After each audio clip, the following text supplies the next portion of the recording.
যুগ্ম মহাসচিব জননেতা গাজী আতাউর রহমান।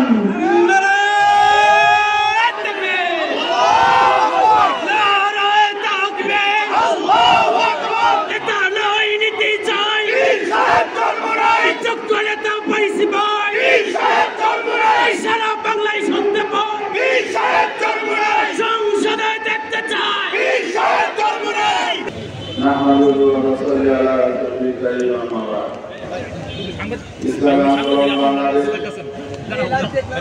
বিভাগীয় জেলা শাখা কর্তৃক আয়োজিত আজকের এই সমাবেশের সংগ্রামী সভাপতি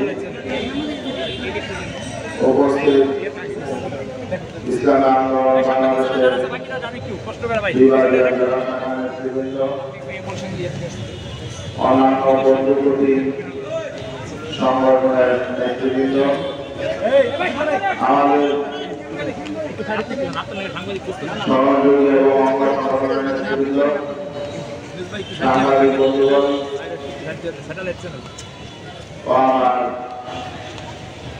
প্রিয় প্রিয় বিভাগীয়বাসী, ইসলামী আন্দোলন বাংলাদেশের বিভিন্ন পর্যায়ের নেতাকর্মীদের,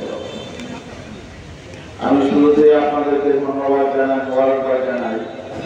এই প্রতিকূল আবহাওয়ার মধ্যেও আপনারা এই বৃষ্টির মধ্যে, কাদার মধ্যে আপনারা আজকে সমাবেশে উপস্থিত হয়েছেন এবং বৃষ্টিবিঘ্নিত অবস্থায় আপনারা এখনো পর্যন্ত সমাবেশে অবস্থান করছেন। এই জন্য সবাইকে ধন্যবাদ জানাই। আল্লাহ শুকরিয়া জ্ঞাপন করি, আলহামদুলিল্লাহ। আমি আরো স্মরণ করছি যাদের উসিলায়, যাদের জীবনের বিনিময়ে, যাদের রক্তের বিনিময়ে আজকে আমরা মুক্ত স্বাধীন পরিবেশে আমাদের কথা বলতে পারছি, রাজনৈতিক কর্মসূচি পালন করতে পারছি, আমরা নতুন বাংলাদেশ বিনির্মাণের স্বপ্ন দেখতে পাচ্ছি। সেই জুলাই যোদ্ধাদের, জুলাই শাহাদাত বরণকারী সেই আমাদের সন্তানদের, ছাত্র জনতাকে আমরা গভীরভাবে স্মরণ করছি। বন্ধুগণ, আজকে আমরা যে সুযোগ পেয়েছি দেশ গড়ে তোলার, দেশকে পুনর্গঠন করার, এই সুযোগটা এখন আমাদের কাজে লাগাতে হবে। এই সুযোগ কাজে লাগানোর জন্যই আমরা যারা দেশকে ভালোবাসি, আমরা যারা মানুষকে ভালোবাসি, আমরা বিশেষ করে যারা ইসলামের আলোকে বাংলাদেশটাকে একটা শান্তির দেশে পরিণত করতে চাই, আমরা আজকে ঐক্যবদ্ধ হওয়ার চেষ্টা করছি। এখন আমাদের এই ঐক্যবদ্ধ হওয়ার এই আলামত দেখে অনেকের মাথা খারাপ হয়ে গেছে, মাথা আরো খারাপ হবে। আমরা এটা চাই নাই, কারো মাথা খারাপ হোক, কেউ অস্থির হয়ে যাক, কেউ ভীত হয়ে যাক, আমরা এটা চাই না। আমরা 5ই আগস্টের অভ্যুত্থান পরবর্তী চেয়েছিলাম সকলে মিলে দেশটাকে গড়ে তুলব। বেশিরভাগ পুলিশ আমরা যত রাজনৈতিক দল আছে, আমরা ভেবেছিলাম এই বেশিরভাগ পুলিশ সকল রাজনৈতিক দল আমরা ঐক্যবদ্ধভাবে একটা সুন্দর দেশ গড়ে তুলব। আমরা রাষ্ট্র সংস্কার করব, আমরা সংবিধান সংস্কার করব এবং আমরা একটা সুস্থ, নিরপেক্ষ, ক্রেডিবল একটা নির্বাচন করব এবং যারা বিগত দিনে মানুষ হত্যা করেছে, মানুষ খুন করেছে, মানুষকে নির্যাতন করতে পূরণ করেছে, দেশের টাকা লুটপাট করে বিদেশে পাচার করেছে, আমরা ঐক্যবদ্ধভাবে তাদের বিচার করব।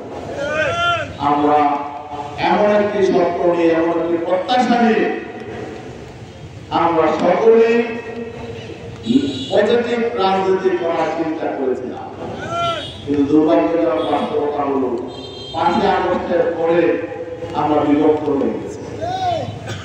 আমরা বেশিরভাগ বিরোধী আন্দোলনে যারা দীর্ঘদিন পর্যন্ত আমরা মাঠে ছিলাম, নির্যাতিত হয়েছি, 5ই আগস্টের পর আমরা আমাদের মধ্যে বিভক্ত দুটা ভাগ হয়ে গেছে। প্রধানের একটা শ্রেণী পুরাতন বন্দোবস্ত চায়। বিগত 54 বছর বাংলাদেশে যে রাজনীতি চলেছে, প্রতিহিংসার রাজনীতি, জিজ্ঞাসার রাজনীতি, বিভক্তির রাজনীতি, একটা শ্রেণী সেই রাজনীতি আবার চালু রাখতে চায়। একটা শ্রেণী একটি রাজনৈতিক পক্ষ ৭২-এর সংবিধানকে আঁকড়ে ধরতে চায়। একটি রাজনৈতিক পক্ষ অতীতের নির্বাচনের কালচার, অতীতের নির্বাচনী ব্যবস্থাকে আঁকড়ে ধরতে চায়। একটি পক্ষ সেই অতীতের চাঁদাবাজির রাজনীতি, দুর্নীতির রাজনীতি, দুর্বৃত্তায়নের রাজনীতি, কর্তৃত্ববাদের রাজনীতি, ধ্বংসের রাজনীতি চালু রাখতে চায়। আর আমরা আরেকটি পক্ষ যারা চাই নতুন বাংলাদেশ নির্মাণ হবে, নতুন সংবিধান হবে, রাষ্ট্র মেরামত হবে, রাষ্ট্র সংস্কার হবে এবং ৭২-এর সংবিধানের পরিবর্তে আমাদের জন্য আমরা নতুন সংবিধান তৈরি করব। আর অতীতে যে নির্বাচন ব্যবস্থা বারবার স্বৈরাচার তৈরি করেছে, ফ্যাসিবাদ তৈরি করেছে, দুর্নীতিবাজ তৈরি করেছে, দেশকে বিভক্ত করেছে, সংঘাত তৈরি করেছে, আমরা চাই সেই নির্বাচন ব্যবস্থার পরিবর্তন করে এমন একটি নির্বাচন ব্যবস্থা আমরা চাই যে নির্বাচন ব্যবস্থার মধ্য দিয়ে বাংলাদেশের শতভাগ মানুষের মতামতের সঠিক প্রতিফলন করে। আমরা দলীয় স্বার্থে, ব্যক্তি স্বার্থে আমাদের কোনো দাবি নাই। আমাদের প্রত্যেকটা দাবি দেশের স্বার্থে, জনগণের স্বার্থে এবং প্রত্যেকটা দাবি বাংলাদেশের প্রত্যেকটা রাজনৈতিক দলের স্বার্থে।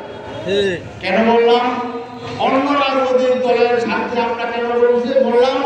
কারণ হলো আমরা যে দেখতে পাচ্ছি আওয়ামী লীগ যেভাবে ধ্বংস হয়েছে, আমরা চাই না বাংলাদেশে অন্য কোনো রাজনৈতিক দল এভাবে ধ্বংস হোক।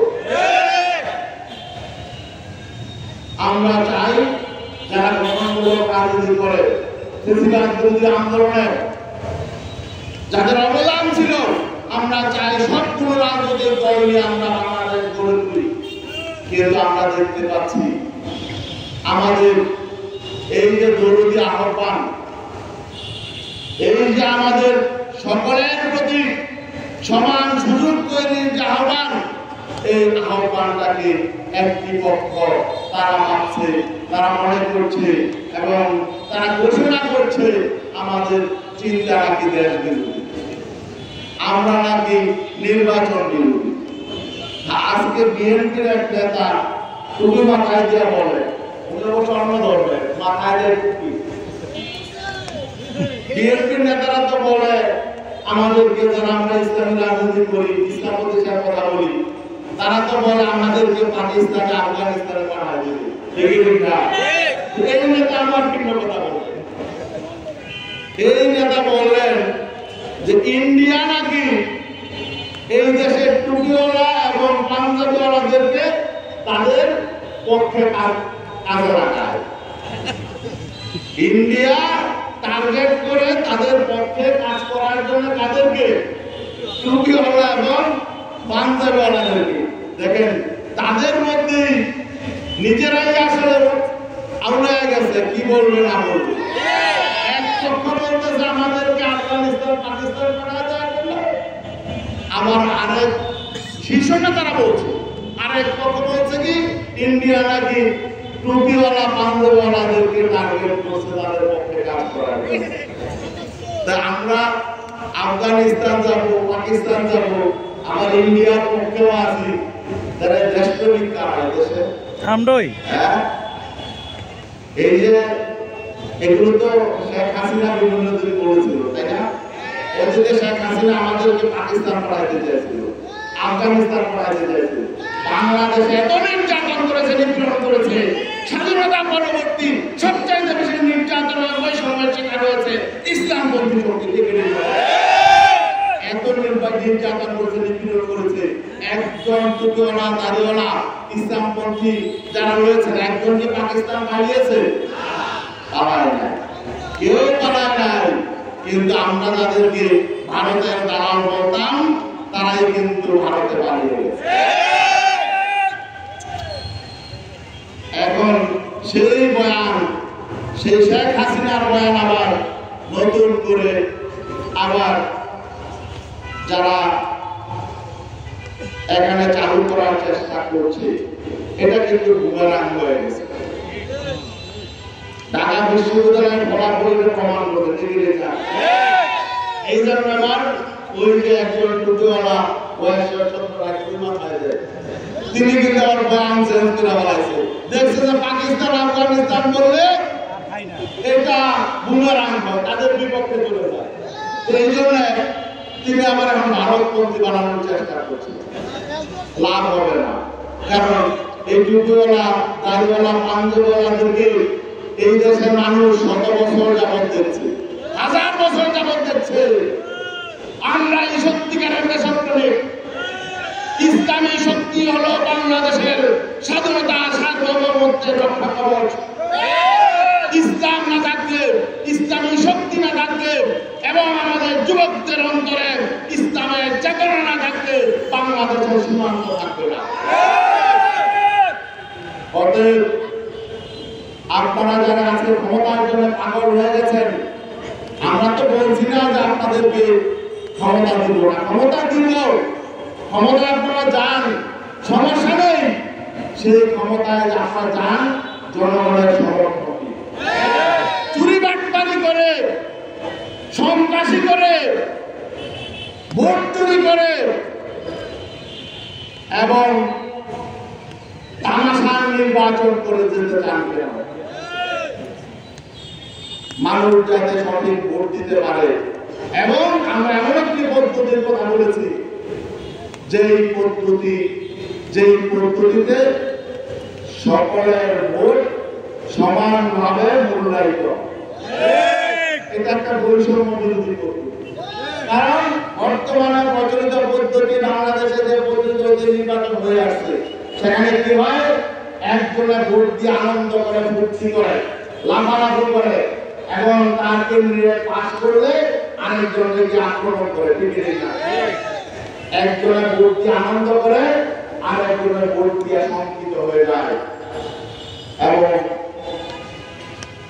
একজনের ভোট দিয়ে আরেকজনের জন্য আতঙ্কের কারণ হয়, আর আরেকজন ভোট দিয়ে নিজে সংকুচিত হয়, বিব্রত হয় এবং সবসময় অনিরাপদ পরিবেশে থাকে। কারণ কি, একজনের ভোট দিয়ে তার এমপি হয়, সে নিজেই হয়, আরেকজনের ভোট দিয়ে পরাজিত হয়। ঠিক না? তাহলে এই পদ্ধতি হলো একটা সংঘাতের পদ্ধতি। এই জন্য আমরা বলছি এমন পদ্ধতি যে প্রত্যেক ভোটারের এমপি হবে। কোন ভোটার বলতে পারবে না আমি বলতেছি আমার এমপি হয়েছে, আরেকজনকে সে আঘাত করতে পারবে না তুমি পরাজিত হয়েছে না। বরং প্রত্যেকটা ভোটার ভোট দিয়ে আনন্দিত হবে যে আমারও কি থাকবে, পার্লামেন্টে এমপি থাকবে। কারণ পিআর পদ্ধতি হলো যেই যত পার্সেন্ট ভোট পাবে পার্লামেন্টে তার অত পার্সেন্ট কি হবে, আসন হবে। এবং আমরা বলেছি যে ছোটখাটো দল যাদের আসলে এরকম কোন পার্সেন্টেজ নেই ভোটের, আমরা একথাও বলেছি আমরা তাদেরকে পার্লামেন্টে পাঠানোর ব্যবস্থা করব। আমরা সবাইকে নিয়ে ঐক্যবদ্ধভাবে নির্বাচন করব, যাতে কোন দল বঞ্চিত না হয়, যাদের নিবন্ধন আছে এবং যাদের ন্যূনতম জনসমর্থন আছে, গঠনমূলক রাজনীতি করে সকল রাজনৈতিক দল যাতে তাদের সঠিক প্রতিনিধি পার্লামেন্টে যেতে পারে, আমরা সেই পদ্ধতির কথা বলেছি।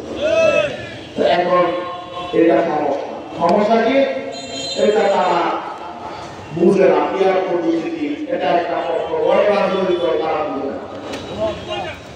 এটা পিআর পদ্ধতি নির্বাচন সমস্যার কারণ কি, তারা একা চায় 300-র মধ্যে 280টা আসন দেওয়া, তারা সরকার গঠন করবে, তারা নিজেদের মতো সংবিধান রচনা করবে, তারা কর্তৃত্ববাদের শাসন কায়েম করবে। এখন তারা ঘোষণা করছে যে আগামী 30 বছর তারা ক্ষমতায় তাদের বড় বড় নেতারা বলতেছে কি আগামী 30 বছর ক্ষমতা থাকেন। সমস্যা নাই, জনগণ যদি রাখে আগামী 100 বছর ক্ষমতায় থাকেন।